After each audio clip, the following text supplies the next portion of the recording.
TV screen की चमक उन चेहरों को घेर लेती है जो हैरानगी से विकृत हो गए हैं, जैसे ही दुनिया अपनी आंखों के सामने हो रही विश्वासघात को देखती है। चाहे दृश्य जैसे भी हों, ये कोई काल्पनिक हॉरर फिल्म नहीं बल्कि लाइव टीवी है। कैमरे चल रहे हैं और स्टूडियो की शांति टूट चुकी है। इवेंडर होलीफील्ड, दो पेशेवर मुक्केबाज, ने 1992 में अपने खिताब रिडिक बो को गंवाया था। तब से वह सकारात्मक बदले की तलाश में थे और अब उस राह के आधे मुकाम तक पहुंच गए जहां उन्हें वह पहचान मिल सकती थी जो करियर के शुरुआती दौर में माइक टाइसन की छाया में दबे होने से नहीं मिली थी। 1 साल पहले बो से हारने के बाद होलीफील्ड ने 6 नवंबर 1993 को रीमैच की मांग की और अगर वो जीत जाते तो आखिरकार वो लक्ष्य हासिल कर लेते जिसके लिए उन्होंने इतनी मेहनत की थी। ये हेवीवेट चैंपियनशिप रीमैच मुक्केबाज के पहले मुकाबले की पहली सालगिरह से ठीक 1 हफ्ता पहले होने वाला था, जिसमें होलीफील्ड को गद्दी से हटाया गया था। हर कोने में कैमरे चल रहे थे क्योंकि HBO स्पोर्ट्स ने सीजर्स पैलेस से मैच लाइव दिखाया। स्टेडियम प्रशंसकों से भरा था जो अंतिम मुकाबला देखने आए थे। कईयों को लगता था कि होलीफील्ड खिताब नहीं जीत पाएंगे।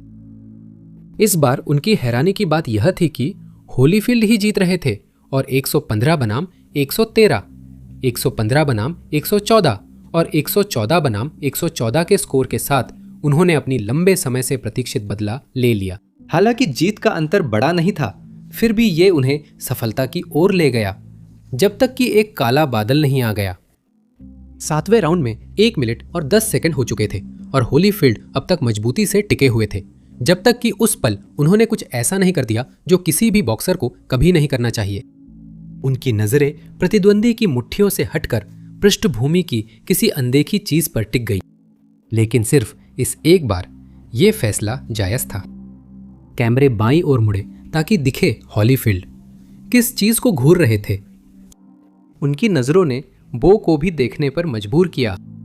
कैमरा, बॉक्सर और दर्शक बॉक्सिंग मैच में कुछ अप्रत्याशित देख हैरान रह गए।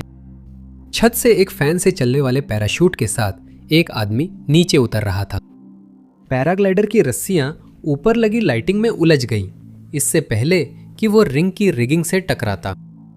जैसे ही पैराशूटर नीचे उतरा, उसे सिर्फ सुरक्षा कर्मियों ने ही नहीं बल्कि गुस्से और घबराए हुए भीड़ ने भी पकड़ लिया, क्योंकि उन्हें लगा कि वह मोटा आदमी, जैसा कि उसे बाद में जाना गया, उनके लिए खतरा है। ये एक स्वाभाविक चिंता थी क्योंकि राजनीतिक हस्तियां लुइस फर्राखान और जेसी जैक्सन वहां मौजूद थे। लाइव टीवी पर कैद हुए पलों में वो आदमी जो अभी भी अपने पैराग्लाइडर से जुड़ा हुआ था बेहोश हो गया, जिससे बो की टीम ने उसे पकड़ लिया। 21 मिनट तक सुरक्षाकर्मी और दर्शक लाइट से रस्सी निकालने की कोशिश करते रहे क्योंकि आग लगने का डर था। वह आदमी भीड़ से टकराने पर घायल हो गया। उसे अस्पताल ले जाया गया।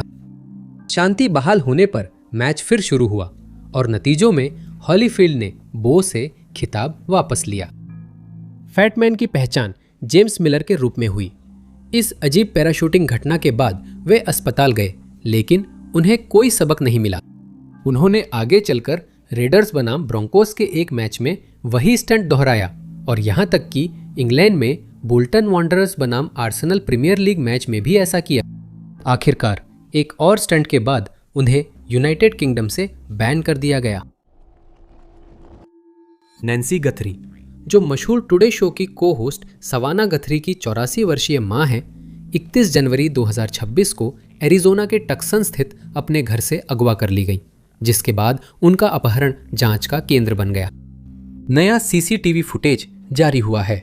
पुलिस ने अपील की है कि जो भी व्यक्ति उस वाहन को पहचानता है जिसे नैन्सी के घर से 2.5 मील दूर उस रात तेजी से जाते देखा गया, वो सामने आगे आए ताकि वाहन मालिकों का पता लगाया जा सके और उनसे इस मामले में उनकी संलिप्तता के बारे में पूछताछ की जा सके। नैन्सी ने उस शाम बेटी एनी के घर खाना खाया और दामाद टोमासो ने उन्हें रात 9:48 बजे घर छोड़ा। उन्होंने घर के बाहर तब तक इंतजार किया जब तक नैन्सी अंदर नहीं चली गई। उसके बाद ही वे वापस घर चले गए। 9:50 बजे उनके घर का गैराज दरवाजा बंद हुआ, जिससे माना गया कि वह घर पहुंच गई। माना जाता है कि वह बेडरूम में गई, पर 1:47 बजे डोरबेल कैमरा डिस्कनेक्ट हो गया। सीसीटीवी में एक नकाबपोश आदमी डिवाइस से छेड़छाड़ करते दिखा, फिर वह बंद हो गया।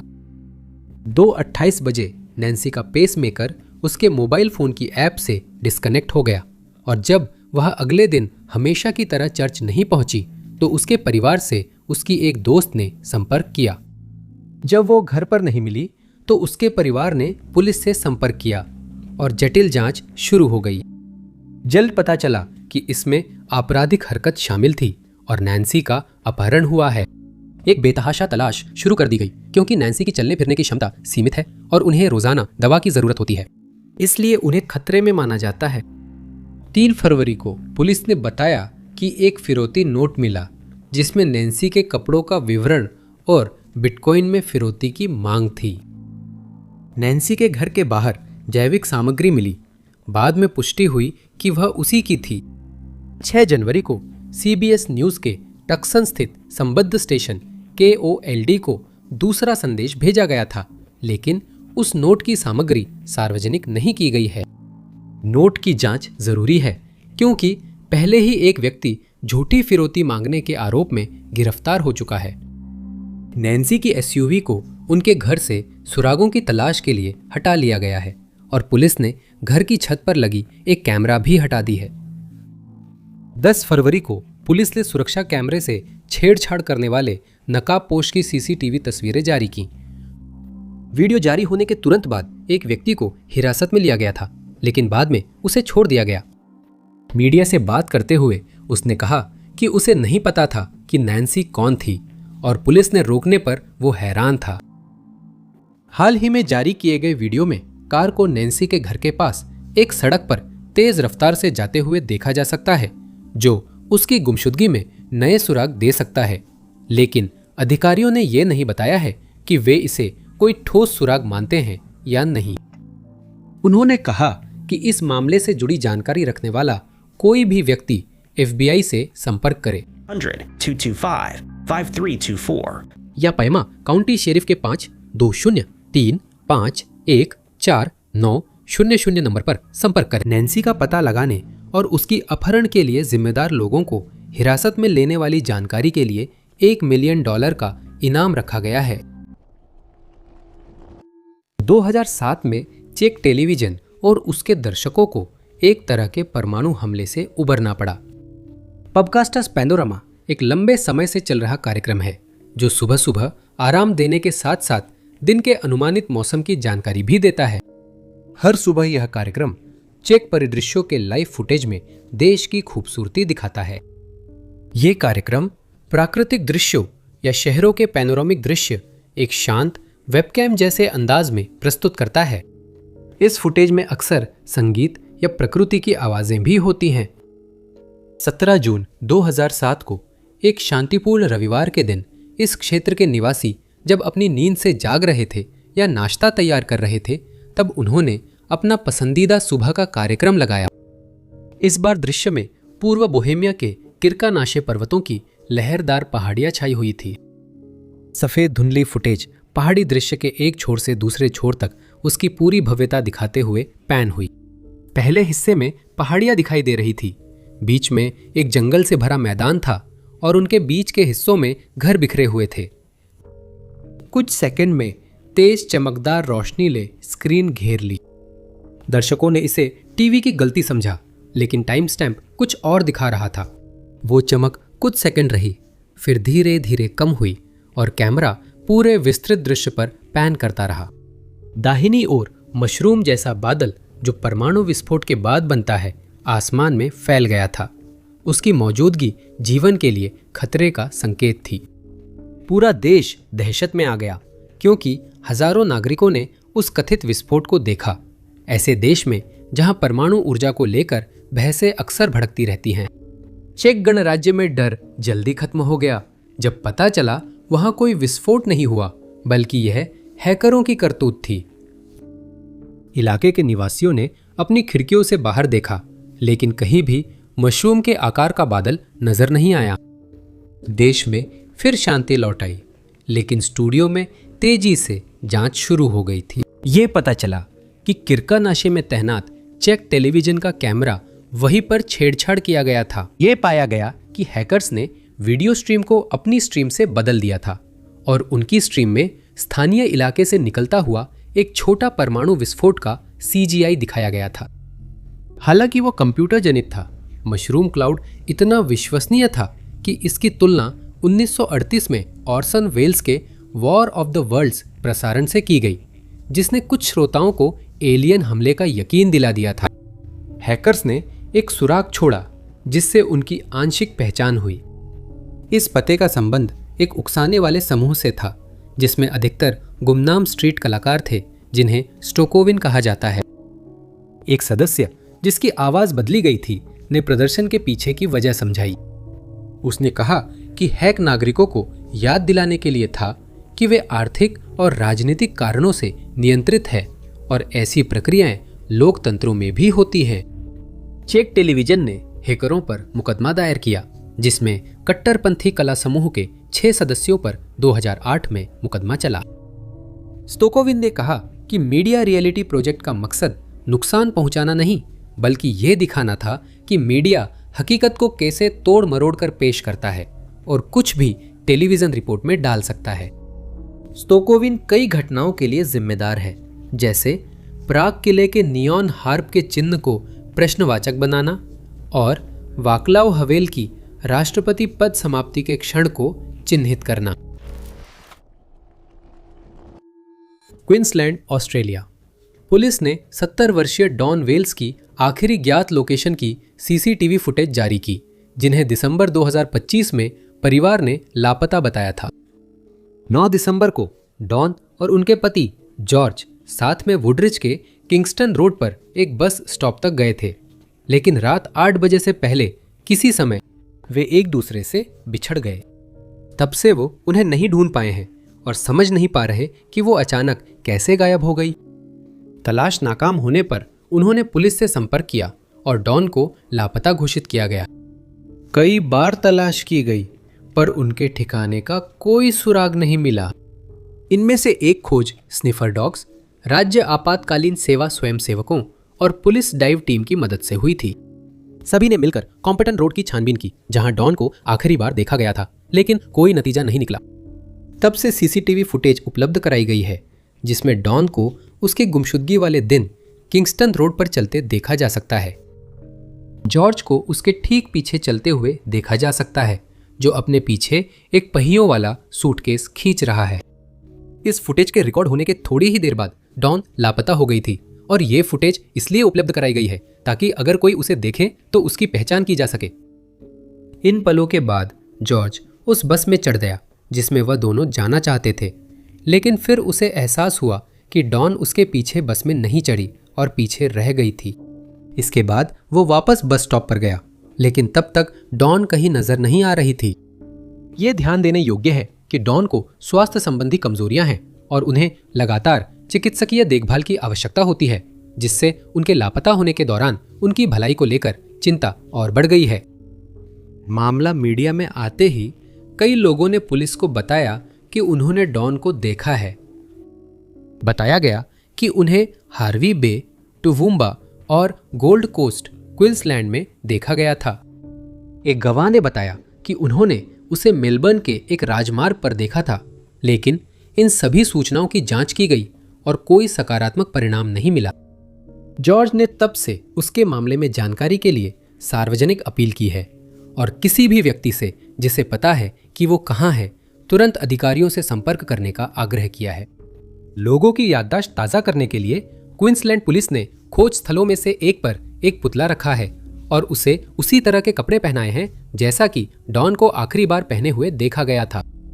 इनमें काली शर्ट, नीली जीन्स शॉर्ट्स, हरी बेसबॉल टोपी, आगे हरा प्रिंट, गुलाबी जूते और कमर बैग शामिल है। इलाके के अस्पतालों से संपर्क किया गया, लेकिन उनके पास डॉन के भर्ती होने का कोई रिकॉर्ड नहीं है और यह भी पता चला है कि जब से वह लापता हुई हैं, तब से उन्होंने अपनी गो कार्ड, जो ऑस्ट्रेलिया के कुछ इलाकों में सार्वजनिक परिवहन के लिए इस्तेमाल होने वाला एक इलेक्ट्रॉनिक स्मार्ट कार्ड है, का इस्तेमाल नहीं किया है। डॉन की चिकित्सीय स्थिति के कारण बिना रोजाना दवा के वे भ्रमित और असमंजस में हो सकती थी, जिससे उनकी गुमशुदगी में योगदान हुआ होगा। अगर डॉन कहीं दिखाई देती हैं तो वो इसी तरह की स्थिति में हो सकती हैं, इसलिए उनसे शांतिपूर्वक संपर्क करना चाहिए। उनका वर्णन किया गया है कि उनके कंधे तक लंबे भूरे घुंघराले बाल हैं। उनकी लंबाई 5 फीट 2 इंच है और शरीर पतला है। वह अलग अंदाज में चलती हैं।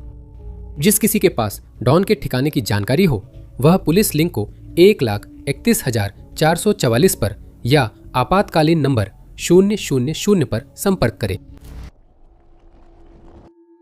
ये संयुक्त राज्य अमेरिका का स्पेस शटल ऑर्बिटर कोलंबिया था जो STS-017 मिशन पर था। ये 28वां अंतरिक्ष मिशन था जनवरी 2003 में। इस यान ने 1981 में पहली बार अंतरिक्ष में उड़ान भरी थी। अगले 2 दशकों में इसमें कई तरह के बदलाव, परीक्षण और निरीक्षण किए गए थे और इसके बाद के मिशनों में कोई ज्ञात समस्या सामने नहीं आई थी, जब तक कि यह पल नहीं आया, एक ऐसा पल जिसे पूरे देश ने लाइव देखा।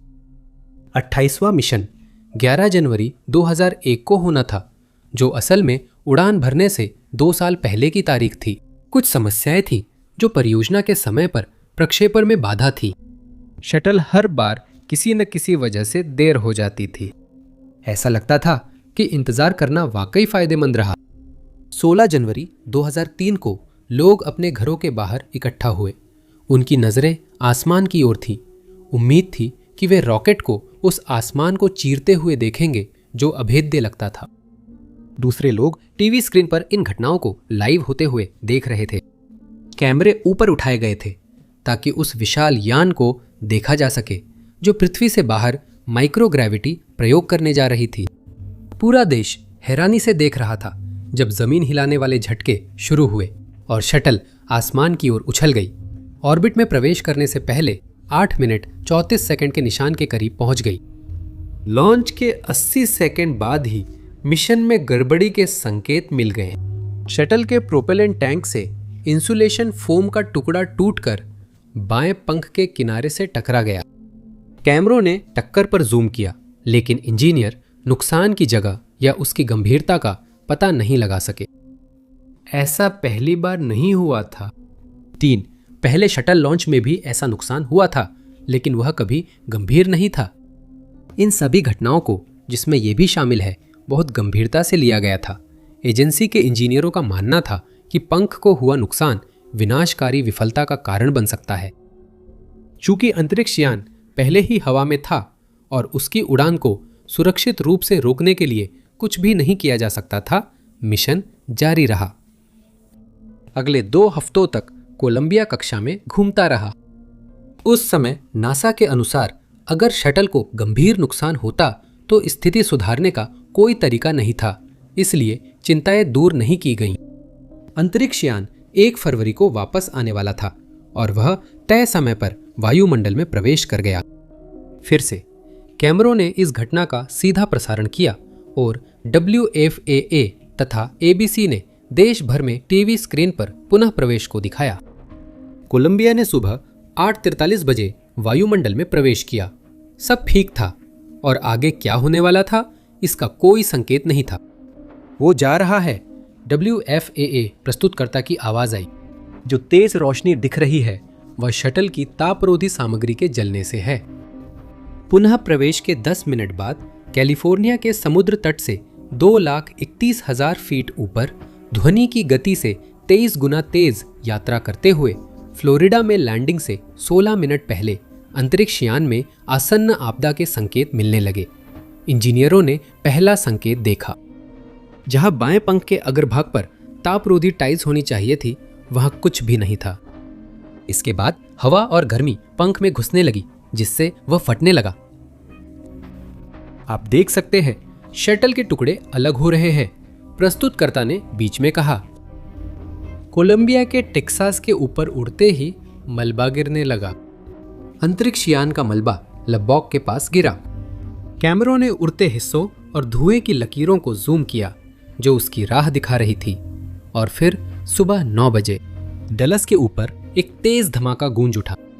शटल पूरी तरह से बिखर चुकी थी। आसमान में विस्फोट हो गया था और उसका मलबा कई मील दूर तक फैल गया था। शटल के अवशेष बाद में 2000 से अधिक स्थानों पर पाए गए, जो टेक्सास, अरकानसास और लुइसियाना तक फैले हुए थे, जिससे इस आपदा की भयावहता का पता चलता है। 35 वर्षीय रॉबर्ट रीस ह्यूजेस को 29 नवंबर 2025 के बाद से उनके किसी भी दोस्त या परिवार ने नहीं देखा है और उन्होंने उनकी लंबी अनुपस्थिति को बहुत असामान्य बताया है, जिससे वे बहुत चिंतित हैं। रॉबर्ट इंग्लैंड, नॉर्थ यॉर्कशायर के ईजिंगवॉल्ड से है और उन्हें जानने वाले लोग उन्हें सौम्य और स्नेही बताते हैं, जो बिना परिवार को बताए कभी घर से दूर नहीं रहते। अपनी गुमशुदगी के दिन रॉबर्ट को आखिरी बार ईजिंगवॉल्ड के क्रैबमिल लेन पर चलते हुए देखा गया था और इस दृश्य की जो सीसीटीवी फुटेज मिली है उसने उनकी भलाई को लेकर और भी चिंता बढ़ा दी है, क्योंकि उसमें ऐसा लग रहा था कि उनके सिर में चोट लगी है। उस दिन घर न लौटने पर उनकी गुमशुदगी रिपोर्ट कराई गई। पुलिस ने कई बार तलाश की, लेकिन वे नहीं मिले। पता चला वह लगभग 3:10 बजे क्रैबमिल इलाके में थे, लेकिन इसके बाद वह कहाँ गए यह पता नहीं चल पाया है। इन खोजों के दौरान ड्रोन का इस्तेमाल इलाके को ऊपर से छानने के लिए किया गया, इस उम्मीद में कि कोई सुराग मिल जाए जिससे पुलिस को उनकी लोकेशन का पता चल सके, लेकिन दुर्भाग्यवश कुछ भी नहीं मिला। रॉबर्ट के परिवार ने यह भी बताया कि जिस इलाके में वो लापता हुए वहां का तापमान अचानक काफी गिर गया है और अब उन्हें उनकी सेहत की चिंता है, क्योंकि जब उन्हें आखिरी बार देखा गया था तब वो इतनी ठंड के लिए तैयार कपड़े नहीं पहने हुए थे। बोरोब्रिज, ईजिंगवॉल्ड और थिर्स्क के बीच के इलाकों के निवासियों से कहा गया है कि वे अपनी सीसीटीवी फुटेज देखें और अगर रॉबर्ट दिखे हों तो वो फुटेज तुरंत पुलिस को दे, ताकि उन इलाकों में खोजबीन की जा सके। उनसे यह भी अनुरोध किया गया है कि वे अपनी संपत्तियों पर बने किसी भी बाहरी भवन या शेड की तलाशी लें, ताकि अगर रॉबर्ट ने मौसम से बचने के लिए कहीं शरण ली हो तो पता चल सके। जांचकर्ताओं ने बताया कि डिजिटल डेटा से संकेत है कि रॉबर्ट ईजिंगवॉल्ड छोड़ने के बाद रास्केल्फ इलाके से होकर गुजरे हो सकते हैं और किसी समय ब्रैफर्टन से भी गुजरे हो सकते हैं। क्रैबमिल लेन की सीसीटीवी फुटेज जुटाई गई और उसमें दिखा कि रॉबर्ट वहां जा रहे हैं जैसा संदेह था। इन तस्वीरों को अब जनता के लिए जारी कर दिया गया है ताकि उनके मामले के बारे में जागरूकता फैलाई जा सके। उम्मीद है कोई उन्हें पहचान कर पुलिस से संपर्क करेगा। अधिकारियों ने बताया कि ब्रेफर्टन और हेल्परबी क्षेत्रों में संसाधन तैनात किए गए, लेकिन फायदा नहीं हुआ। ये पता नहीं कि सिर की चोट उनके गायब होने में एक कारण है या नहीं, पर इसे नकारा नहीं गया। रॉबर्ट का वर्णन किया गया है कि उनके बालों की रेखा पीछे हटी हुई है, कद काठी मध्यम है और उनकी लंबाई 5 फीट 3 इंच है। सीसीटीवी में वे डार्क वाटरप्रूफ जैकेट, ग्रे चाइनो और हाइकिंग बूट्स में दिखे हैं। जो लोग रॉबर्ट को देखे या जानते हों कि वे कहां हो सकते हैं, उनसे अनुरोध है कि 101 पर नॉर्थ यॉर्कशायर पुलिस से संपर्क करें। अगर वह खतरे में नजर आते हैं या आपको निश्चित रूप से पता है कि वह कहां है, तो आपको संदर्भ संख्या का हवाला देते हुए 999 डायल करना चाहिए। 122-502-25146। कोई भी जानकारी तुरंत पुलिस को दी जाएगी, जो रॉबर्ट को जल्दी ढूंढने की पूरी कोशिश करेगी। ये 19 नवंबर 2004 की रात थी, एक ऐसी रात जब NBA हमेशा के लिए बदल गया। अराजकता और गुस्से की घटना ने कई लोगों की प्रतिष्ठा तोड़ी और खिलाड़ियों व प्रशंसकों के नाजुक संबंध को भी प्रभावित किया। यह घटनाओं की एक कड़ी थी जो बिना सोचे समझे घटती गई और टीवी पर लाइव दिखती रही, जबकि इंडियाना पेसर्स और डेट्रॉइट पिस्टन्स के प्रशंसक घर से देख रहे थे और खेल की जीत पर शर्तें लगा रहे थे। बास्केटबॉल मैच मिशिगन के ऑबर्न हिल्स के पैलेस में हुआ, जिससे इसका नाम मैलिस एट द पैलेस पड़ा। NBA के भीतर सालों से दबे हुए तनाव के बीच पेसर्स और पिस्टन्स कोर्ट पर उतरे, एक ऐसे मुकाबले में हिस्सा लेने के लिए जो 48 मिनट का होना चाहिए था, लेकिन ये 2 घंटे और 49 मिनट लंबा चला और इस मैच का सीधा प्रसारण भी किया गया। चौथे क्वार्टर में खेल में केवल 45.9 सेकंड बाकी थे जब पिस्टन के centre Ben Wallace layup shot ले रहे थे, तभी पेसर्स के स्मॉल फॉरवर्ड रॉन आर्टेस्ट ने पीछे से फाउल कर दिया। तभी दबी हुई तनाव पूरी तरह से भड़क उठी। वॉलेस अपने शॉट बिगड़ने पर गुस्से में थे। उन्होंने आर्टेस्ट को धक्का दिया और कोर्ट पर झगड़ा शुरू हो गया। टीम के खिलाड़ी आपस में भिड़ गए। रेफरी और अधिकारी उन्हें अलग कर रहे थे। आखिरकार झगड़ा शांत हुआ, लेकिन तनाव बना रहा, जिससे अधिकारियों को घटना के परिणामों पर चर्चा करने का मौका मिला। इंटरव्यू का इंतजार करते हुए आर्टेस्ट स्कोरर टेबल पर थे। तभी पिस्टल्स का एक नाराज फैन खेल में 45 सेकंड बाकी होने पर मैच रुकने से चिढ़ा।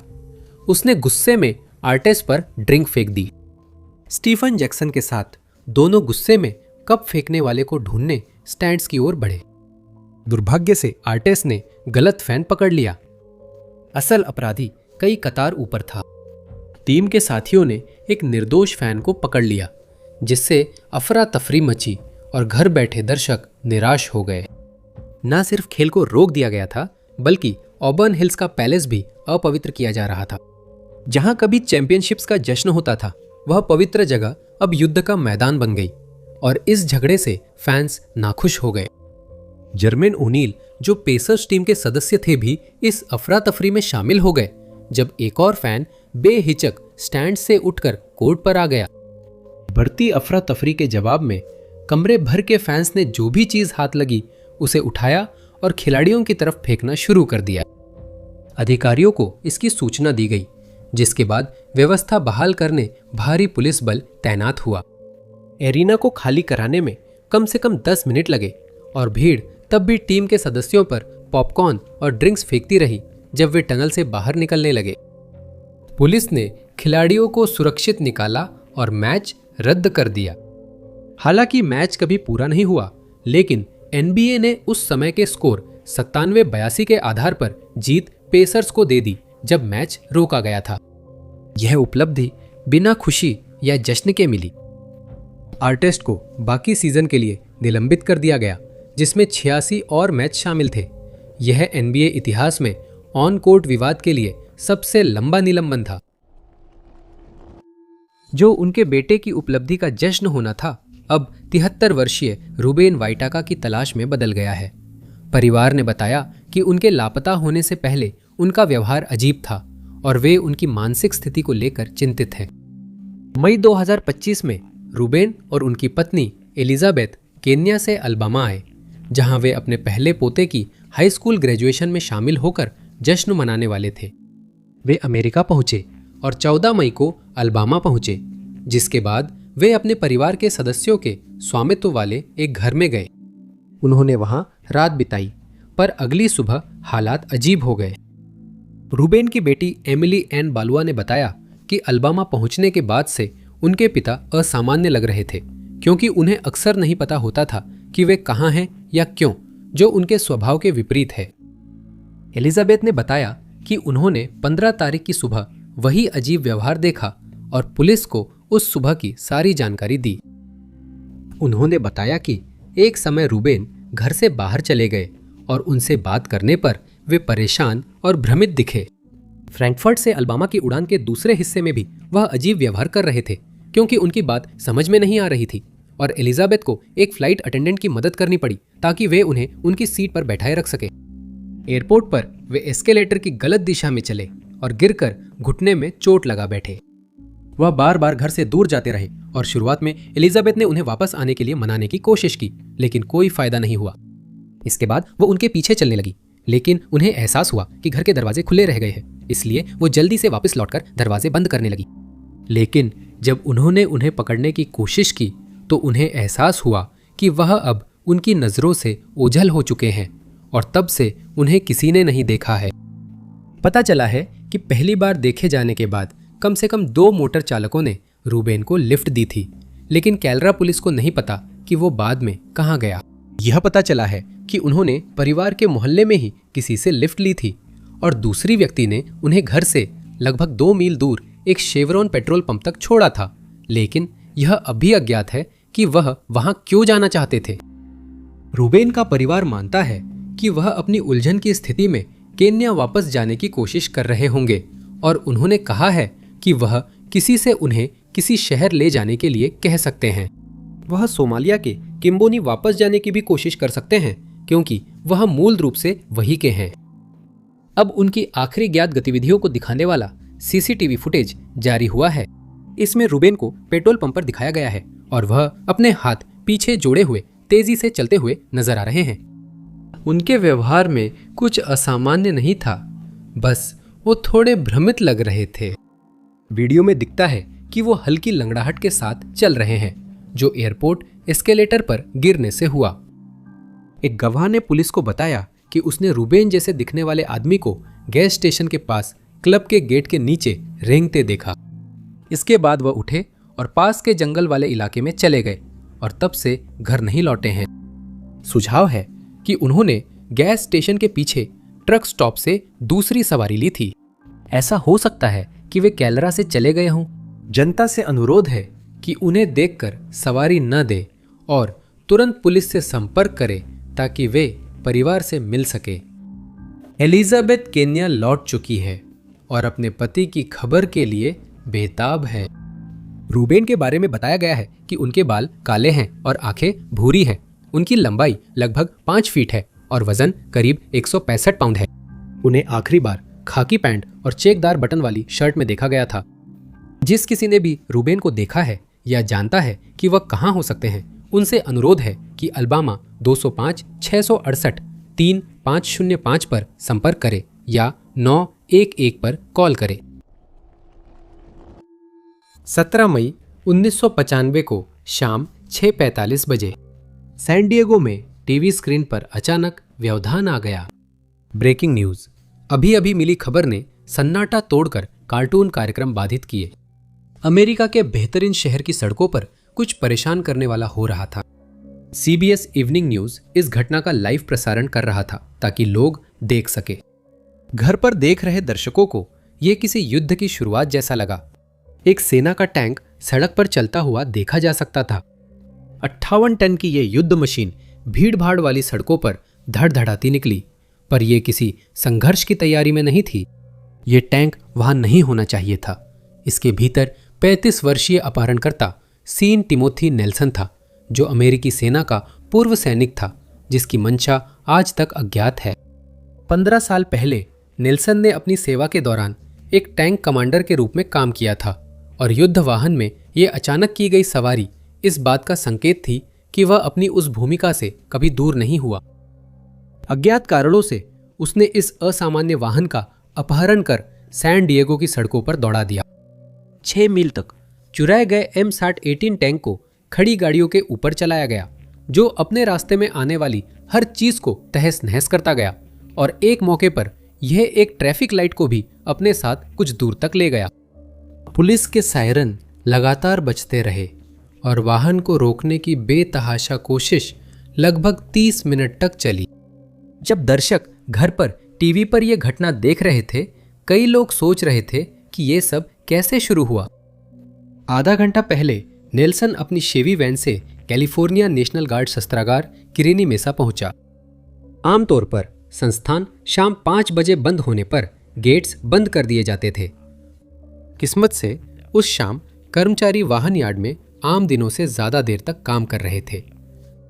पूर्व सैनिक बस बिना ताले वाले शस्त्रागार के गेट से अंदर चला गया, वाहन को सुरक्षित करने वाले ताले को तोड़ दिया और हैच के जरिए टैंक में घुस गया। उसने कर्मचारियों की परवाह किए बिना टैंक यार्ड से बाहर चला दिया। उसने टैंक चलाकर कारें, लाइट के खंभे, एक RV, fire hydrant, traffic light और बिजली सप्लाई वाले खंभे गिरा दिए, जिससे भारी नुकसान हुआ। सौभाग्य से नेल्सन ने सैन फ्रांसिस्को के सबसे बड़े हथियार से कभी गोली नहीं चलाई।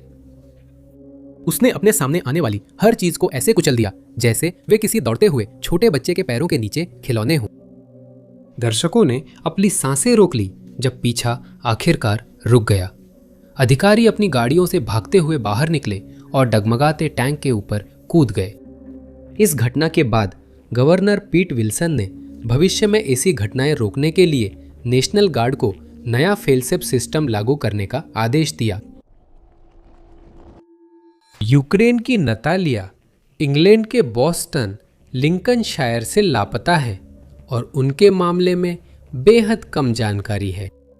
अधिकारियों ने अज्ञात कारणों से उनका उपनाम जारी नहीं किया है, लेकिन वे किसी भी ऐसे व्यक्ति से बात करना चाहते हैं जो उनकी जांच में मदद कर सके। 40 के दशक के मध्य की नतालिया शुक्रवार 23 जनवरी 2026 को अपने कुछ दोस्तों से मिलने गई थी। उसी दिन वो लापता हो गई। वो वहां से निकली और माना जाता है कि जब उन्हें आखिरी बार रात करीब 8 बजे देखा गया था तब वो घर लौट रही थी, लेकिन उसके बाद से उन्हें किसी ने देखा या सुना नहीं है। लापता घोषित किए जाने के बाद जनता से की गई पहली अपील में जांचकर्ताओं ने बताया था कि उन्हें आखिरी बार स्लुइस ब्रिज इलाके में चलते देखा गया था, जो उनके गायब होने से पहले और दोस्तों द्वारा आखिरी बार देखे जाने के थोड़ी देर बाद था। जब उस अपील के बाद कोई सुराग नहीं मिला तो दूसरी अपील जारी की गई, जिसमें जनता से नतालिया को देखने पर सतर्क रहने और जैसे ही वो दिखाई दे तुरंत पुलिस से संपर्क करने के लिए कहा गया ताकि उन्हें ढूंढा जा सके। इसलिए उन्होंने अनुरोध किया है कि रात 9:15 से 10:30 के बीच स्लुइस ब्रिज इलाके में मौजूद कोई भी व्यक्ति उनसे संपर्क करे ताकि पूछा जा सके कि उसने क्या देखा। संभव है उनके पास नतालिया को ढूंढने में मददगार जानकारी हो, इसलिए सभी सुरागों की जांच जरूरी है। वे खास तौर पर उनसे बात करना चाहते हैं जिन्होंने किसी महिला को विथम बैंक वेस्ट फुटपाथ से विथम गार्डन्स की ओर जाते देखा हो। उन्होंने यह भी जोड़ा कि उन्हें कई सुराग मिले हैं जिनकी जांच की गई है, लेकिन वे नतालिया का पता लगाने में सफल नहीं हुए हैं। अपील से सुराग न मिलने पर पुलिस ने उस इलाके की सीसीटीवी फुटेज जारी की जहां नतालिया आखिरी बार दिखी और संभावित संदिग्ध की भी, जिससे वे जल्दी बात करना चाहते थे। इस 11 सेकंड की फुटेज में आदमी को स्लुइस ब्रिज पर आराम से चलते देखा जा सकता है। ऐसा माना जाता है कि वह उसी दिशा में जा रहा था जिसमें नतालिया जा रही थी और उम्मीद की जाती है कि उसने नतालिया को उसकी रहस्यमय गुमशुदगी से पहले देखा होगा। अगर ऐसा है तो वह बता सकता है कि नतालिया को देखने के बाद वह किस दिशा में गई थी। फिर उन इलाकों में उसके ठिकाने के सुराग के लिए तलाशी ली जा सकती है। ध्यान दे, उसे नतालिया की गुमशुदगी में शामिल नहीं माना जा रहा, केवल संभावित गवाह माना गया है। क्लोजअप फुटेज में दिखता है कि उसने ग्रे लंबी बाजू की टॉप, काली पैंट और शायद ऊनी टोपी पहनी थी। जनता से अनुरोध है कि अगर वे उस व्यक्ति को पहचानते हैं तो आगे आएं, क्योंकि शायद उसे पता न हो कि वो संभावित गवाह है।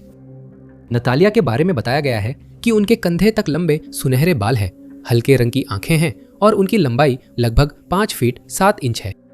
उनकी कद काठी मध्यम है और उन्हें उनकी भौहों के ऊपर एक निशान से पहचाना जा सकता है। वह अक्सर गहरे रंग के कपड़े पहनती है, लेकिन अधिकारियों ने आखिरी बार देखे जाने पर उनके पहनावे की जानकारी नहीं दी। अगर आपने नतालिया को देखा है या उनकी गुमशुदगी की कोई जानकारी है तो कृपया 101 पर कॉल कर केस नंबर PID 119580 बताएं। वैकल्पिक रूप से सुझाव 999 डायल करके भी दिए जा सकते हैं। ये 17 अक्टूबर 1989 था और सैन फ्रांसिस्को का बे एरिया उत्साह से भरा हुआ था। ये बेसबॉल वर्ल्ड सीरीज थी और ओकलैंड एथलेटिक्स और सैन फ्रांसिस्को जायंट्स के बीच प्लेऑफ चल रहा था। पहले मैच ओकलैंड एलामेडा काउंटी कोलिजियम में हुए, जबकि तीसरा मैच सैन फ्रांसिस्को के कैंडलस्टिक पार्क में होना था। शाम 5 बजे दोनों स्थानीय टीमों के खिलाड़ी एरिना में इकट्ठा होकर मैदान पर जाने का इंतजार कर रहे थे। मैच 5:30 बजे था, मतलब आधा घंटा इंतजार। कैमरे चालू थे और 1989 बेसबॉल वर्ल्ड सीरीज का सीधा प्रसारण हो रहा था। अपने अपने घरों में आराम से प्रशंसक एथलेटिक्स और जायंट्स को मैदान पर भिड़ते हुए देख रहे थे, सोच रहे थे कि 4 मैचों की सीरीज के तीसरे राउंड में कौन जीतेगा। टेलीविजन स्क्रीनें चालू होते ही भनभनाने लगी, स्टैटिक कम हो गया और दर्शकों का स्वागत कैंडलस्टिक पार्क के दृश्य से हुआ। एल की आवाज बैकग्राउंड म्यूजिक के बीच से सुनाई दे रही है। हम कैंडलस्टिक पार्क पर जूम इन कर रहे हैं, एल ने कहा। जैसे ही प्रस्तुतकर्ता ने बैटल ऑफ द बे की शुरुआत घोषित की, कैमरा स्टेडियम पर जूम हुआ। स्क्रीन पर झिलमिलाहट होती है, माइकल का क्लोजअप दिखता है। वह मैदान पर है और पीछे बेसबॉल प्रशंसकों की भीड़ है। प्रस्तुतकर्ता ने दोनों टीमों के पिछले मैचों और जायंट्स की लाइनअप में बदलावों पर बात की। साथ ही बताया कि वर्ल्ड सीरीज जीतने के लिए जायंट्स को 5 जीत चाहिए, जो कठिन है। प्रस्तुति शुरू के 2 मिनट बाद शाम 5:04 बजे सैन फ्रांसिस्को भर में टेलीविजनों पर अचानक आवाज गूंजने लगी और एक भनभनाहट की आवाज ऑडियो के ऊपर सुनाई देने लगी। स्टैटिक और रंगीन पट्टियों से फुटेज धुंधला हो गया। फिर अफरा तफरी में माइकल की कांपती और डरी आवाज सुनाई देती है। वह स्थिति की पुष्टि करता है। हम भूकंप झेल रहे हैं, उसने अफरा तफरी में कहा।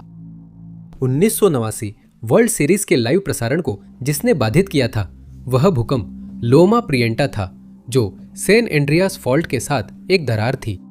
7.1 तीव्रता का यह भूकंप सैन क्रूज पर्वतों के लोमा प्रियटा पीक के पास केंद्रित था, जो अब तक दर्ज किए गए सबसे बड़े भूकंप के बराबर होने से 2.4 तीव्रता कम था। इस भूकंप ने सांता क्रूज से ओकलैंड तक जमीन हिलाई, स्टेडियम और इमारतों को नुकसान पहुंचाया, दरारें आईं और पेड़ उखड़े। गेम 3 का स्टेडियम सुरक्षित रहा, लेकिन सैन फ्रांसिस्को के अन्य हिस्सों के लिए ऐसा नहीं था। एबीसी न्यूज हेलीकॉप्टर से भूकंप की व्यापकता दिखा रहा था और हेलीकॉप्टर इलाके के ऊपर मंडरा रहा था और वहां के हालात को कैद कर रहा था, जो किसी कैटेगरी 5 के तूफान के बाद जैसे लग रहे थे। कई पुलों के कई हिस्से ढह गए थे। शहर भर में आग भड़क रही थी। धुआं आसमान में उठ रहा था। सड़कें क्षतिग्रस्त पड़ी थी, बिजली की तारें गिर चुकी थी और कई इमारतें जमीन पर ढह गई थीं। इस आपदा से $5 अरब का नुकसान हुआ। जिन घरों में अचानक और अप्रत्याशित झटकों का ज्यादा असर नहीं हुआ था, वहां टीवी स्क्रीन पर अब भी एक हरी स्क्रीन दिखाई दे रही थी, जिस पर वर्ल्ड सीरीज शब्द सबसे आगे चमक रहे थे। माइकल और सह प्रस्तुतकर्ता की आवाज आ रही थी। वे बोले, मुझे नहीं पता हम ऑन एयर हैं या नहीं। दूसरे ने कहा, यह टेलीविजन इतिहास की सबसे शानदार शुरुआत है। और वाकई में ऐसा ही था। आमतौर पर जब कोई व्यक्ति लापता हो जाता है तो पुलिस तुरंत सीसीटीवी फुटेज ढूंढना शुरू कर देती है, जिससे उस व्यक्ति का पता लगाया जा सके। ये राहत की बात है कि ऐसी फुटेज है। 40 वर्षीय अजाहनी कैम्पबेल के गायब होने के मामले में मिली सीसीटीवी फुटेज ने जांचकर्ताओं और करीबियों की चिंता बढ़ा दी है, क्योंकि लगता है वह गायब होने से पहले किसी से भाग रहे थे। अजानी, जिन्हें उनके दोस्त और परिवार वाले एजे के नाम से बेहतर जानते हैं, उन्हें आखिरी बार 24 जनवरी 2026 को इंग्लैंड के लंकाशायर के प्रेस्टन के एस्टन ऑन रिबल इलाके में देखा गया था। गवाहों ने कहा कि उन्होंने उन्हें रात 10:30 बजे देखा, लेकिन पुलिस को और जानकारी नहीं दे सके। जब वह उस रात घर वापस नहीं आया तो उसकी गुमशुदगी की रिपोर्ट दर्ज कराई गई और जिस इलाके में उसे आखिरी बार देखा गया था वहां के सीसीटीवी कैमरे चेक किए गए और तभी जांचकर्ताओं ने एक चौंकाने वाली खोज की, जिससे वे उसकी सुरक्षा को लेकर बहुत चिंतित हो गए। वीडियो में एजे को स्टॉक्स रोड से ब्लैकपुल रोड की ओर तेज दौड़ते देखा जा सकता है। वो सड़क पार करते हुए रफ्तार पकड़ता है और करीब 10 सेकंड कैमरे में दिखता है। जब वह पास के एक मोड़ पर पहुंचता है तो वह अचानक तेज चलने लगता है और बिना किसी वजह के वापस उसी सड़क के दूसरी ओर जाने का फैसला करता है। साथ ही पीछे मुड़कर उस दिशा में देखता है जिससे वह आया था। फिर वो शेली रोड पर जाता है और दिखना बंद हो जाता है। इलाके के अन्य कैमरे भी देखे गए, पर एजे का कोई सुराग नहीं मिला, जिससे परिवार चिंतित है कि वो दृश्य के बाद कहां गया। अनुमान है कि कोई उसका पीछा कर रहा था, लेकिन फुटेज में कोई और नजर नहीं आता और वह चलने लगता है, इसलिए पुष्टि नहीं हो सकी। जहां फुटेज रिकॉर्ड हुई थी वहां पुलिस ने तलाशी ली, लेकिन एजे का कोई सुराग नहीं मिला और अब तक कोई गवाह भी सामने नहीं आया जिसने उसे देखा हो। लोगों की याददाश्त ताज़ा करने और नए सुराग मिलने की उम्मीद में लंकाशायर में एजे की फोटो फैलाई गई है, ताकि उसे पहचानने वाला कोई संभावित गवाह सामने आ सके। पुलिस ने खास तौर पर यह बात कही है कि एजे के किसी भी तरह की मुसीबत में होने या उसके द्वारा कोई गलत काम किए जाने का शक नहीं है। उन्होंने कहा कि उनका ध्यान उसे ढूंढकर सुरक्षित उसके प्रियजनों तक पहुंचाने पर है। उन्होंने ये भी बताया कि कई और तलाशी अभियान की योजना बनाई जा रही है और जनता से अनुरोध किया कि वे सतर्क रहे अगर किसी को वह दिख जाए। ऐसी स्थिति में उन्हें तुरंत अधिकारियों से संपर्क करना चाहिए ताकि क्षेत्र की पूरी तलाशी हो सके।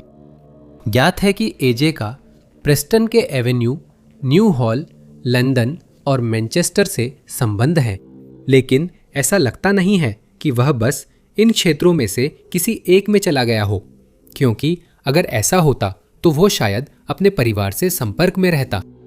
मामले को जरूरी मानकर देखा जा रहा है। जांचकर्ता सुरागों पर तुरंत कार्रवाई करेंगे। एक विस्तृत विवरण उपलब्ध नहीं कराया गया है, लेकिन सीसीटीवी फुटेज में वह काले कोट और काली टोपी पहने हुए दिखाई दे रहा है।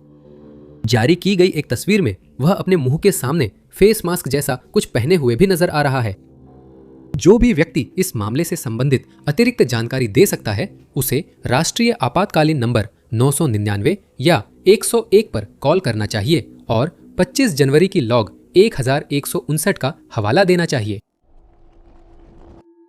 Max headroom broadcast signal intrusion, जो सबसे प्रसिद्ध टेलीविजन हैक है, जिसने 22 नवंबर 1987 को एक सुस्त रविवार को पूरे शिकागो के दर्शकों को हिलाकर रख दिया था। शाम की खबरें बैकग्राउंड में थी। एंकर दिन की घटनाएं, त्रासदियां और जीत सुना रहा था। दर्शक इस जानी पहचानी दिनचर्या में बस डूब ही रहे थे कि अचानक WGN-TV पर अब तक का सबसे डरावना टेलीविजन हैक हो गया। स्टैटिक की आवाज आई और न्यूज रूम की जगह रबर का मैक्स हेडरूम मास्क पहने एक आदमी स्क्रीन पर दिखाई देने लगा। तब से ही ऑनलाइन मंचों पर चर्चा रही है कि इस मशहूर घटना के पीछे कौन और क्यों था, लेकिन लगता है कि सदर्न टेलीविजन इंटरप्शन पर कोई नहीं सोच रहा था। दूसरी घटना और अजीब थी, जिसमें डरावने पहलू थे और इसने पूरे यूके को दहशत में डाल दिया। Southern television interruption max headroom घटना से पूरे 10 साल पहले हुआ था। 26 नवंबर को दक्षिणी इंग्लैंड के लोग अपने सोफों पर आराम से बैठे थे। शनिवार था और समय करीब 5:10 शाम का था, जब ITN के एंड्रयू गार्डनर स्टूडियो की पीली दीवार के सामने बैठे और उस गंभीर मामले पर चर्चा शुरू की जो उस जगह पर घटा था, जिसे आज जिम्बाब्वे के नाम से जाना जाता है। ये सुरक्षा बलों और जिम्बाब्वे अफ्रीकी राष्ट्रीय मुक्ति सेना के बीच टकराव था और गार्डनर रिपोर्ट का आधा भी नहीं पढ़ पाए थे कि टीवी स्क्रीन पर झटका आया और दर्शकों का ध्यान फिर से खिंच गया। कुछ पल तक झटका रहा, फिर घुसपैठिए के पहले शब्दों का संकेत देती गहरी भनभनाहट सुनाई दी। एक गहरी विकृत आवाज ने रिपोर्टर को रोका और कहा, उद्धरण, हम अश्तार गैलेक्टिक कमांड से हैं। आपका ध्यान देने के लिए धन्यवाद। अब हम आपके अस्तित्व के स्तरों को छोड़ रहे हैं। आप ब्रह्मांड के प्रेम और सत्य से आशीर्वादित हों। ईटी जैसी आवाजें वाकई परेशान कर देने वाली थी और वह भाषण पूरे 6 मिनट तक लगातार चलता रहा। हम यहाँ हैं, वह जारी रहा, और आपकी धरती पर और उसके आसपास उतने से कहीं ज्यादा प्राणी हैं जितना आपके वैज्ञानिक स्वीकार करते हैं। दक्षिणी समुदाय उस बात को सुनकर हैरान रह गया जो उन्होंने अभी अभी सुनी थी। जैसे ही घबराहट थोड़ी शांत होने लगी, स्क्रीन फिर से डगमगाने लगी। दक्षिणी टेलीविजन का लोगो टीवी पर आ गया। कुछ सेकंड बाद गार्डनर लौटे, ऑडियो रुकावट के लिए माफी मांगी और बताया कि वे समस्या ठीक कर रहे हैं। इस घुसपैठ के पीछे संभावित कारणों के रूप में कई सिद्धांत सुझाए गए, क्योंकि ये मानना कि कोई एलियन जो खुद को एस्टार कमांड का प्रतिनिधि कहता है और 1952 से मौजूद विचार है, लाइव प्रसारण इंटरसेप्ट कर सकता है, असंभव था। दर्शकों ने सुझाव दिया कि शायद कोई बोर व्यक्ति जिसके पास शौकिया हैकिंग कौशल था, ने सिर्फ मजे के लिए सिग्नल इंटरसेप्ट किया ताकि दिखा सके कि यह कितना आसान है और इसके क्या नतीजे हो सकते हैं। दर्शकों को हथियारों को नष्ट करने और शांतिपूर्ण विषयों पर चर्चा करने का निर्देश देने वाले एक बयान के आधार पर कुछ लोगों ने निष्कर्ष निकाला कि यह हिंसा को रोकने का एक वास्तविक प्रयास हो सकता है जो किसी युद्ध विरोधी समूह द्वारा किया गया था। माना गया कि साउदर्न टेलीविजन में घुसपैठ किसी पंथ की सदस्य जोड़ने की कोशिश थी। इसका कोई सबूत नहीं है और यह सिद्धांत प्रसारण संदेश से मेल नहीं खाता। नई जांच के बावजूद ज्यादा कुछ सामने नहीं आया है। अगर कानून प्रवर्तन ने अपराधी की पहचान कर भी ली है, फिर भी वो जनता के लिए अज्ञात है और इस अजीब घुसपैठ के पीछे के मकसद भी अज्ञात है। ये घटना इस वीडियो के समय तक एक पेचीदा रहस्य और यूके टीवी के लिए एक काला पल बनी हुई है। 66 वर्षीय सैमुअल स्मिथ को ढूंढने के लिए कई बार खोजबीन की गई है, जो 2 मार्च 2026 से लापता है और तब से अपने किसी भी जानने वाले से संपर्क में नहीं है।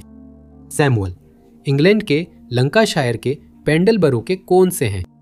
जांचकर्ताओं ने कहा कि वे सैमुअल की भलाई को लेकर चिंतित हैं, इसलिए उन्होंने जनता से उसकी तलाश में मदद मांगी है, क्योंकि अब तक उसका कोई सुराग नहीं मिला है। इसके लिए सैमुअल की सीसीटीवी फुटेज जारी की गई है, जिसमें उनके गायब होने से पहले की अंतिम गतिविधियां दिखती हैं। और पुलिस को उम्मीद है कि जिस दिन से सैमुअल के लापता होने की रिपोर्ट दर्ज हुई है, उसके बाद से किसी ने उन्हें देखा होगा। यह ज्ञात है कि सैमुअल का संबंध केवल कोन से ही नहीं बल्कि बर्नली क्षेत्र से भी है और उन क्षेत्रों के निवासियों से अनुरोध किया गया है कि वे उस पर नजर रखें और अगर वे दिखाई दे तो तुरंत पुलिस से संपर्क करें। उन्हें आखिरी बार 2 मार्च सुबह 10:30 बजे देखा गया था और यह समय सैमुअल की सीसीटीवी फुटेज से मेल खाता है, जिसे अब सार्वजनिक किया गया है। उन्हें कैमरों ने स्किप्टन रोड पर देखा था, लेकिन उसके बाद उनकी गतिविधियों के बारे में अभी तक कोई जानकारी नहीं है। उस फुटेज में वह फुटपाथ पर चलते हुए दिखाई दे रहे हैं, लेकिन फिर वह सड़क की ओर बढ़ते हैं और 2 लाल खड़ी टैक्सियों के बीच से सड़क पार करते हैं। सड़क पार करना शुरू करने से पहले वो अपनी बाईं ओर देखते हैं और जैसे ही वो कैमरे के फ्रेम से बाहर चले जाते हैं, उसके बाद उन्हें फिर कभी नहीं देखा गया। आगामी दिनों में जांचकर्ताओं ने सैमुअल की तलाश में कई घंटे की सीसीटीवी फुटेज देखी, लेकिन दुर्भाग्यवश ऐसा नहीं हुआ। उन्होंने घर घर जाकर पूछा कि सैमुअल को किसी ने देखा है, लेकिन कोई सकारात्मक जवाब नहीं मिला। माउंटेन रेस्क्यू टीमों को फाउल रीच के निचले जलाशय में सैमुअल के किसी भी संकेत की तलाश में तैनात किया गया, लेकिन ये प्रयास असफल रहे, जिससे जांचकर्ता और परिवार निराश हुए क्योंकि कोई सुराग नहीं मिला। जैसे जैसे समय बीतता जा रहा है, उसके परिवार की चिंता उसकी भलाई को लेकर बढ़ती जा रही है और उन्होंने जनता से कई बार अपील की है कि अगर किसी को सैमुअल के मामले के बारे में कुछ पता है तो वे आगे आएं और उम्मीद की जा रही है कि ऐसी जानकारी जल्द ही मिलेगी। अभी उसके परिवार ने पुलिस को सैमुअल की हालिया फोटो दी है और इसे उसके लापता होने के बारे में ज्यादा से ज्यादा जागरूकता फैलाने के लिए दूर दूर तक फैलाया गया है। जितने ज्यादा लोग तस्वीर देखेंगे, उतनी ही किसी को महत्वपूर्ण जानकारी याद आने की संभावना बढ़ेगी।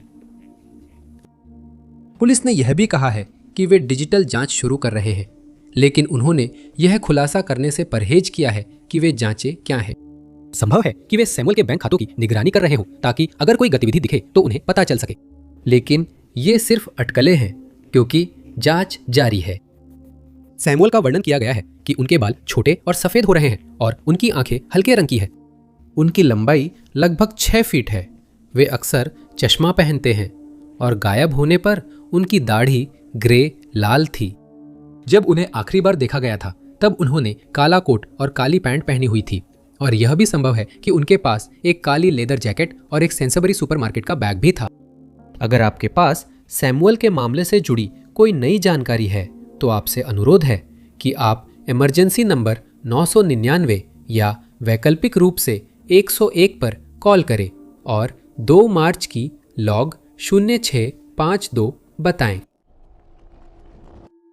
90 के दशक के मध्य से आखिर तक एल कैपोन शहर में चर्चा में रहे। अमेरिकी निषेध काल के गैंगस्टर एल कैपोन 1925 से 1931 के बीच शिकागो की संगठित अपराध दुनिया में एक दबंग शख्सियत थे।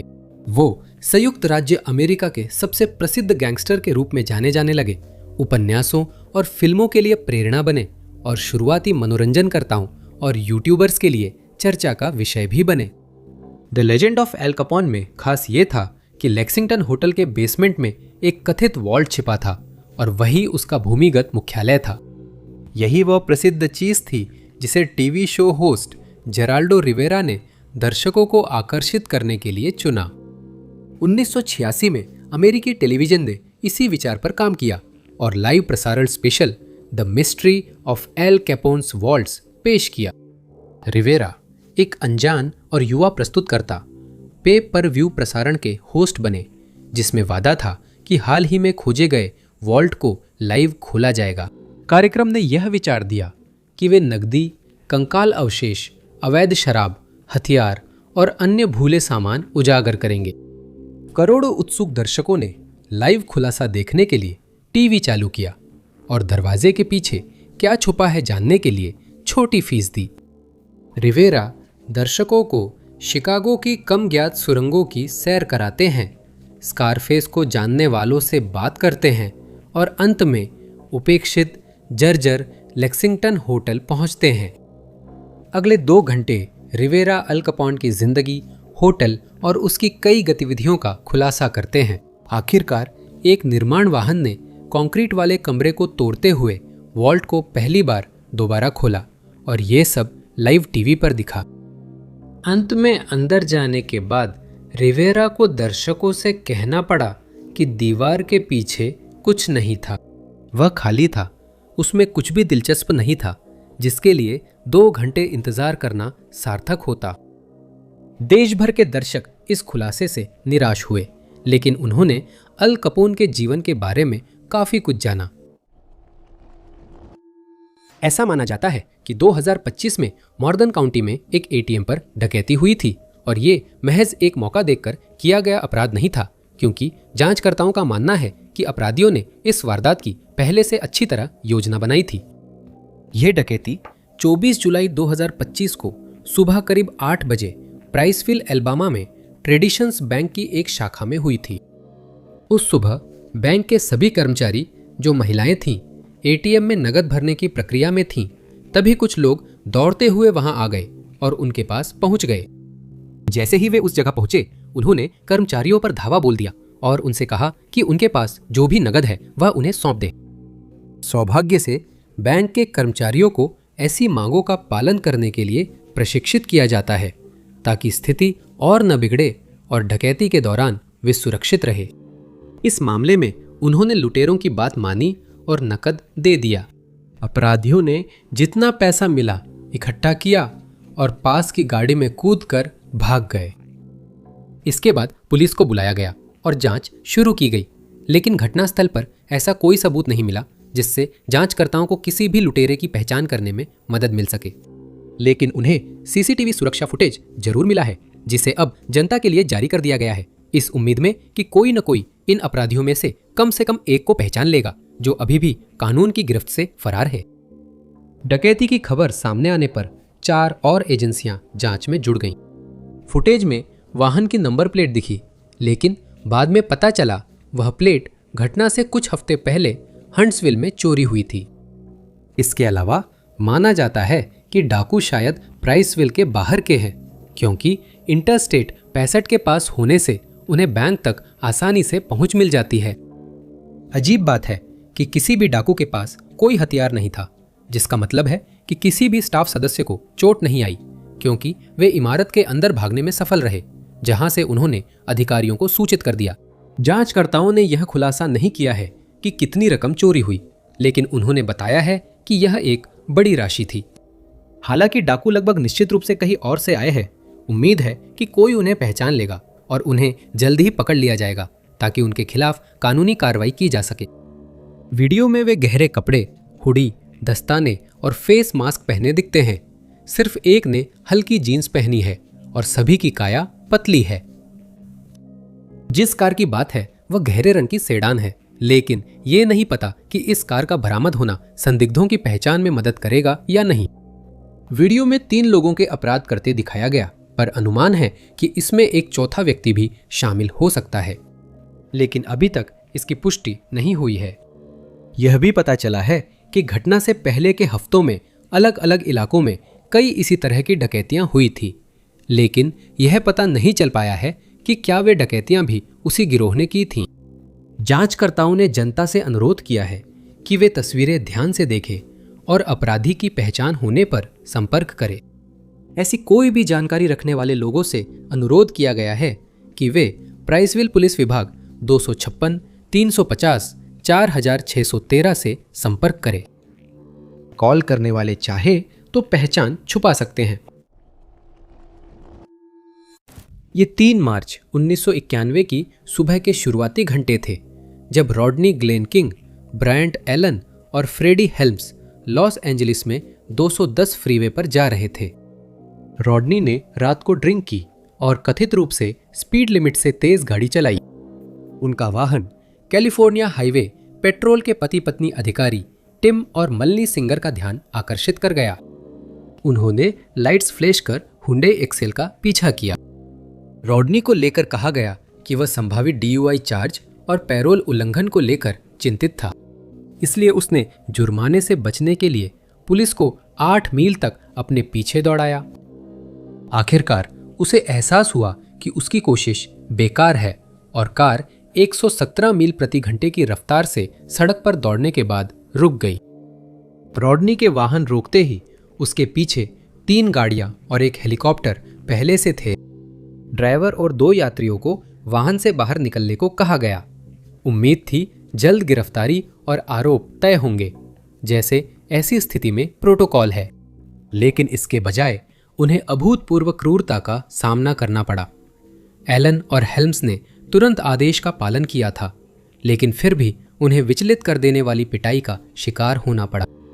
रॉडनी को वाहन से बाहर आने में वक्त लगा, जिससे पुलिस को शक हुआ कि वह नशे में है और उसके पास हथियार हो सकता है। सार्जेंट स्टेसी कून के आदेश पर 4 अधिकारी रॉडनी पर टूट पड़े और उसे काबू में किया। वे 4 थे, लॉरेंस पॉवेल, थियोडोर ब्रिसेनो, टिमोथी विड और रोलांडो सोलानो, और उन्हें पता चला कि रॉडनी नशीले पदार्थों के प्रभाव में नहीं था और वो निहत्था था। पास में रहने वाले जॉर्ज हॉलिडे मुठभेड़ की आवाज़ों से जागे और तुरंत रिकॉर्डिंग शुरू कर दी। उन्होंने जो रिकॉर्ड किया उसमें 53 डंडों की मार, अधिकारियों की लातें और मेडिकल सहायता के इंतजार में डामर वाली सड़क पर घसीटे जाने की बात सामने आई, जो सत्ता के दुरुपयोग का बड़ा उदाहरण था। रॉडनी की चेहरे की हड्डी टूटी, टखना टूट गया, दांत टूटे और स्थायी न्यूरोलॉजिकल नुकसान हुआ। उस रात हॉलिडे का वीडियो सार्वजनिक हुआ, जिसके बाद सर्वे में 92% लोगों ने अधिकारी पर अत्यधिक बल के इस्तेमाल की राय दी। करीब 1 हफ्ते बाद 4 अधिकारियों पर हमला करने और अत्यधिक बल प्रयोग करने के आरोप लगाए गए। मुकदमे को अनुचित माना गया और इसलिए एक दूसरा नस्लीय रूप से विविध जूरी लाया गया।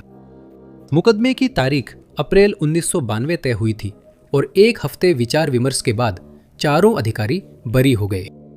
इस पर जनता की प्रतिक्रिया पूरी तरह से अराजक थी। इस घटना को 1992 लॉस एंजलिस दंगे के नाम से जाना जाता है, जो 29 अप्रैल को मेयर द्वारा बरी का फैसला घोषित होने के 1 घंटे बाद केंद्रीय लॉस एंजलिस में शुरू हुई नागरिक अशांति थी। इसका विरोध करते हुए किशोरों के एक समूह ने सड़कों पर उतरकर समुदाय से बदला लिया और कहा, यह रॉडनी किंग के लिए है। दंगे कुछ युवा पुरुषों के छोटे समूह से शुरू होकर जल्द ही सैकड़ों तक पहुंच गए। साथ मिलकर वे एले की सड़कों पर उतरे, कारों को बल्लों से पीटा, दुकानों में लूटपाट और आगजनी की। पहली रात अशांति के बावजूद पुलिस ने कुछ नहीं किया। उन्हें पीछे हटने और दंगे लूटपाट से जुड़ी 911 कॉल्स को नजरअंदाज करने का आदेश मिला था। लॉस एंजलिस में फैसला सुनने के घंटों बाद भी अशांति कम न होने पर कैमरे चालू हो गए। NBC के अभिलेखागार में वो लाइव फुटेज थी जिसमें उस पल से आगे की घटनाओं को जैसे जैसे वे घटी वैसे वैसे रिकॉर्ड किया गया था।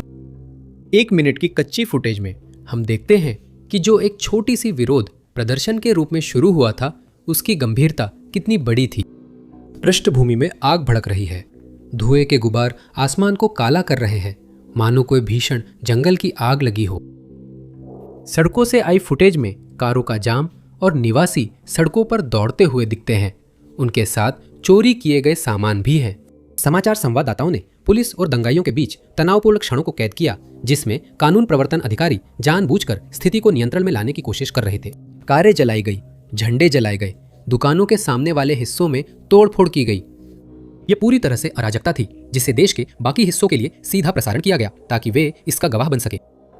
6 दिनों तक अशांति छाई रही, जिसके परिणाम स्वरूप लोगों और पुलिस दोनों पक्षों में कई हजार लोग घायल हुए। कम से कम 6000 लोगों को गिरफ्तार किया गया। 2000 व्यवसाय नष्ट हो गए और पूरे शहर में $1 अरब की संपत्ति का नुकसान हुआ। 1993 में न्याय विभाग ने 4 अधिकारियों पर, जिन्हें विद्रोह भड़काने वाला माना गया, फिर से मुकदमा चलाया। 2 अधिकारियों को 30 महीने की जेल की सजा सुनाई गई, जबकि बाकी को बरी कर दिया गया, लेकिन लॉस एंजलिस पुलिस विभाग से निकाल दिया गया। रॉडनी को आखिर में $3.8 मिलियन दिए गए। ओकलैंड म्यूजियम ऑफ कैलिफोर्निया और FBI की आर्ट टीम पता लगा रही हैं कि अक्टूबर 2025 में 1000 कलाकृतियों की चोरी किसने की थी। एजेंसी ने CCTV फुटेज जारी कर इन 2 अपराधियों की पहचान में मदद की अपील की है ताकि उनकी गिरफ्तारी हो सके। यह चोरी उस साल 15 अक्टूबर की सुबह के शुरुआती घंटों में म्यूजियम की एक ऑफसाइट स्टोरेज फैसिलिटी में की गई थी। चोरी हुए कीमती सामानों में कई बुनी हुई नेटिव अमेरिकन टोकरी थी, लेकिन चोर और भी सामान ले गए। इनमें गहने, डैग्यूरियोटाइप्स, स्क्रिमशॉ कलाकृतियाँ, राजनीतिक पेन, पुरस्कार रिबन, स्मृति चिन्ह टोकन और स्टाफ द्वारा छोड़े गए लैपटॉप शामिल थे। अक्सर ऐसी चोरियां पहले से प्लान की जाती है, लेकिन पुलिस मानती है कि यह मौका देखकर किया गया अपराध था और चोर बस गलत जगह पर गलत समय पर वहां मौजूद थे। चोरी लगभग सुबह 3:30 बजे हुई, जब वेयरहाउस में कोई सुरक्षा कर्मचारी ड्यूटी पर नहीं था, लेकिन इमारत में अलार्म और CCTV कैमरे लगे हुए थे। फिर भी जब दोनों अपराधी बिल्डिंग में घुसे तो अलार्म नहीं बजा। अगली सुबह जब स्टाफ के सदस्य अपनी शिफ्ट पर पहुंचे तो उन्हें यह जानकर झटका लगा कि वहां चोरी हो गई थी। फिर उन्हें पता लगाना था कौन कौन सी कलाकृतियां गायब है, जिससे मालूम हुआ कि लगभग 1000 कलाकृतियां चोरी हुई थीं। बीमा मूल्यांकनकर्ता अभी भी कड़ी मेहनत कर रहे हैं ताकि उन वस्तुओं का मौद्रिक मूल्य निर्धारित किया जा सके। इस दौरान FBI ने उस सुबह की सुरक्षा फुटेज जारी की जिसमें दोनों आदमी चोरी करते दिखे। एक आदमी कैमरे के नीचे से फ्रेम में आता है, दूसरा कमरे के छोर से आता है। उनके चेहरे कैमरे से मास्क द्वारा छुपे हुए हैं और हालांकि वे तेजी से चल रहे हैं, लेकिन वे घबराए हुए या अपने गलत काम को पूरा करने के लिए बहुत जल्दी में नहीं लगते। फिर एक बाहरी इलाके में लगे दूसरे कैमरे में दिखता है कि उन दोनों में से एक आदमी पहले कैमरे की ओर चलता है और फिर उससे दूर जाता है। उसके हाथ में एक कपड़े का टुकड़ा है जिसे वह अपने मुंह और नाक पर रखे हुए है ताकि अपनी पहचान छुपा सके। यह ध्यान देने योग्य है कि इस सुविधा में रखी गई सभी कलाकृतियों को संग्रहालय में प्रदर्शित करने के लिए नहीं रखा गया है, लेकिन उनका सांस्कृतिक महत्व अभी भी है और इसी कारण जांचकर्ता हर संभव प्रयास कर रहे हैं ताकि दोषियों की पहचान की जा सके और वस्तुओं को उसी सुविधा में वापस लाया जा सके जहां वे वास्तव में होनी चाहिए। दोनों आदमी खास चीज नहीं ढूंढ रहे थे, इसलिए माना जाता है कि वे बस इमारत में आ टपके और उसी क्षण जितनी कलाकृतियां चुरा सकते थे चुराने का फैसला कर लिया। पहला चोर पतला था। उसने नीली जीन्स, लंबी बाहों वाली चेकदार शर्ट, सफेद फेस मास्क, काली टोपी और काले जूते पहने थे। दूसरे की कदकाठी भारी थी। उसने नीली पैंट, नीली हुडी, काले दस्ताने और काले डिजाइन वाले सफेद जूते पहने थे। यह खुलासा नहीं हुआ है कि FBI को लगता है कि इस डकैती में कोई और भी शामिल था या नहीं, लेकिन फिलहाल ऐसा माना जा रहा है कि दोनों लोगों ने अकेले ही ये काम किया। यह भी देखना बाकी है कि अपराधी चोरी किए गए सामान का क्या करेंगे, क्योंकि उनके लिए इन चीजों को किसी कानूनी रूप से चलने वाले व्यवसाय को बेचना शायद मुश्किल होगा। जो कोई इन लोगों को पहचानता है वह ओकलैंड पुलिस विभाग को 5102383955 पर सूचित करे। 51. स्मार्टफोन और सोशल मीडिया के आने से पहले कई चैनलों की न्यूज़ टीमें किसी घटना की जगह पर पहुंचती थी, अपने कैमरे निकालती थी और घटना स्थल की रिकॉर्डिंग शुरू कर देती थी, जिससे घर बैठे दर्शक उन घटनाओं को देख सकते थे जिन्हें वे खुद नहीं देख सकते थे। 2004 के बॉक्सिंग डे पर स्काई न्यूज़ के रिपोर्टर और कैमरामैन जल्दी से हेलीकॉप्टर में सवार होकर इंडोनेशिया रवाना हुए। समुद्र तट से चीखने चिल्लाने की चौंकाने वाली आवाज से जागे निवासी और छुट्टियां मना रहे लोग देखते कि उनका घर काले गरजते पानी से तेजी से भर रहा है। वहां के लोग जान बचाने के लिए संघर्ष करते हुए खुद को एक डरावने सपने में फंसा महसूस कर रहे थे। घबराहट और काले पानी का यह मंजर कुछ ही पल पहले उत्तरी सुमात्रा के पश्चिमी तट के पास आए 9.1 तीव्रता के भूकंप के कारण था। स्थानीय समयानुसार करीब 8 बजे जमीन इतनी जोर से हिली कि उसकी कंपन ने समुद्र में छुपे सुनामी को जगा दिया। अगले 7 घंटे तक विशाल समुद्री लहरों की एक श्रृंखला ने पूर्वी अफ्रीका तक के तटीय क्षेत्रों को तबाह कर दिया और इंडोनेशिया, श्रीलंका व थाईलैंड सबसे ज्यादा प्रभावित देशों में थे। कुछ क्षेत्रों में लहरें तट से टकराने पर 30 फीट या उससे अधिक ऊंची थी, जिससे तटीय इलाका तबाह हो गया। ऊपर से स्काई न्यूज इस तबाही की रिपोर्टिंग कर रहा था, जिससे दुनिया के बाकी हिस्सों को इस भयावह घटना के बारे में पता चला, जो इस नरक जैसे दृश्य से बहुत दूर थे। हवाई फुटेज में टूटे फूटे घर दिखे, कुछ आधे खड़े थे और आसपास का इलाका दलदल जैसा था। अराजकता में कुछ ही पेड़ बिना क्षति के बचे, वहीं पास की इमारतें ढह गईं। नदी में खोखले लट्ठों की तरह मलबे के टुकड़े, वाहन, सड़कों के हिस्से और बुनियादी ढांचे के दूसरे टुकड़े बहते दिख रहे थे। घरों को उनकी नींव से बहा दिया गया था और वे ज्वार के साथ बहते हुए एक जगह इकट्ठा हो गए थे, जिससे ऐसा लग रहा था जैसे कोई घनी बाढ़नुमा संरचना बन गई हो। बाकी जमीन को लहरों की ताकत ने समतल कर दिया था। सुनामी ने हिंद महासागर के किनारे भारी तबाही मचाई और जानों की भारी हानि की।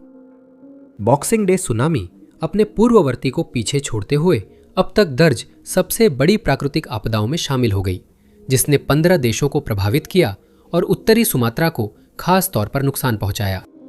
लोग बेघर हो गए थे, कुछ लोग लापता थे, खाना लगभग खत्म हो गया था, साफ पानी मिलना बहुत मुश्किल था और चिकित्सा उपचार प्राप्त करना भी एक बड़ी चुनौती थी। हालात और खराब हो गए थे क्योंकि राहत कर्मी कई इलाकों तक मुश्किल से पहुंच पा रहे थे। सड़कें बह गई थीं और गृह युद्ध भी जारी था। इस इलाके को लंबे समय तक पर्यावरणीय नुकसान झेलना पड़ा, जहां रिसॉर्ट्स, खेत, गांव और मछली पकड़ने के इलाके तबाह हो गए या मलबे और खारे पानी से भर गए, जिससे पौधे भी विषाक्तता का शिकार हो गए। आर्थिक नुकसान लगभग $5 अरब तक पहुंच गया, जिसमें 1,41,000 घर नष्ट हो गए, 8 बंदरगाह तबाह हो गए और 4 ईंधन डिपो भी नष्ट हो गए। ये विनाशकारी था। लास वेगस की पुलिस ने 2025 में घोषणा की कि FBI उस व्यक्ति को इनाम दे रही है जो उन्हें शहर के एक कैसीनो में हुई डकैती के बारे में जानकारी दे सके, और उन्होंने संदिग्ध अपराधी की CCTV फुटेज भी जारी की है।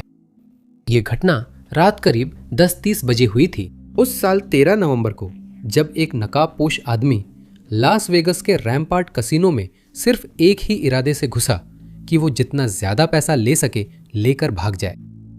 जांचकर्ताओं ने खुलासा किया है कि अपराधी पार्किंग गैराज के रास्ते कैसीनो में घुसा था और उस रात की सुरक्षा फुटेज में ये साफ दिखता है कि उसने इस डकैती की पहले से योजना बनाई थी, क्योंकि वह अपना चेहरा कैमरों से छुपाकर पूरी तैयारी के साथ आया था। उसने नीली पीली सुरक्षा जैकेट, गहरे रंग की पैंट, काला मास्क, बुलेट प्रूफ हेलमेट, दस्ताने और नीला चश्मा पहना था। उसे इस बात का पता था कि डकैती कैमरे में रिकॉर्ड हो जाएगी, इसलिए उसने यह सुनिश्चित किया कि उस समय ड्यूटी पर मौजूद स्टाफ को उसका चेहरा केवल आंशिक रूप से ही दिखाई दे। वीडियो फुटेज में दिखता है कि एक कैसीनो कर्मचारी केज नामक क्षेत्र में एक डेस्क के पीछे खड़ा है और कुछ ही पलों बाद डाकू को पास आते हुए देखा जा सकता है। लेकिन इस समय कर्मचारी को बिल्कुल भी अंदाजा नहीं है कि डकैती होने वाली है। वह आदमी काउंटर पर झुककर टेलर से बात करता है। तभी पास खड़ा सुरक्षा गार्ड उसके अजीब कपड़ों से सतर्क होकर पीछे से आता है।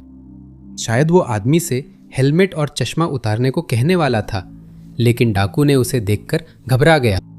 वह केज से दूर हट गया और एक बड़ी बंदूक निकाल लिया, जिसे उसने सीधे गार्ड की ओर तान दिया। गार्ड ने निर्देशानुसार हाथ ऊपर किए और केज से हट गया। लुटेरा काउंटर पर वापस आया और इसी बिंदु पर जारी की गई फुटेज समाप्त हो जाती है। कैशियर ने उसकी मांगों का पालन किया और उस समय रजिस्टर में जो पैसे थे वो उसे सौंप दिए। ये संदिग्ध की एकमात्र फुटेज नहीं है। एक और कैमरे ने उस दृश्य को रिकॉर्ड किया जब वह साइकिल पर भाग रहा था और उसे अपने पास पैसे से भरा बैग लेकर पैडल मारते हुए देखा जा सकता है। उसी समय कैसीनो के कर्मचारियों ने 911 पर कॉल किया और पुलिस को सूचित किया कि उनके साथ अभी अभी डकैती हुई है। लास वेगास मेट्रोपॉलिटन पुलिस ने कॉल मिलने पर समरलिन के रैम्पार्ट बुलेवार्ड के 200 ब्लॉक में स्थित कैसीनो पहुंची। चोरी गई रकम का खुलासा अभी तक नहीं किया गया है क्योंकि जांच अभी भी जारी है। लुटेरा जिस बैग के साथ भागा उसकी साइज देखकर माना जा रहा है कि रकम बड़ी थी। FBI ने जांच में शामिल होकर किसी भी व्यक्ति को जो जानकारी देकर अपराधी की पहचान और गिरफ्तारी में मदद करेगा 5,000 का इनाम देने की घोषणा की है। ऐसी कोई भी जानकारी रखने वाले व्यक्ति से अनुरोध है कि वे लास वेगास मेट्रोपॉलिटन पुलिस विभाग से 702-828-3591 पर संपर्क करें या क्राइम स्टॉपर से संपर्क करें। 385-5555। देखने के लिए आप सभी का बहुत बहुत धन्यवाद। अगर आपको यह वीडियो पसंद आया हो तो ज़रूर उस लाइक बटन को दबाएं। साथ ही सब्सक्राइब करना और नोटिफिकेशन बेल को दबाना न भूलें ताकि हमारे सभी आने वाले वीडियो की जानकारी आपको मिलती रहे। मेरा नाम टॉप 5 अननोन्स है और मैं आपसे अगले वीडियो में मिलूंगा।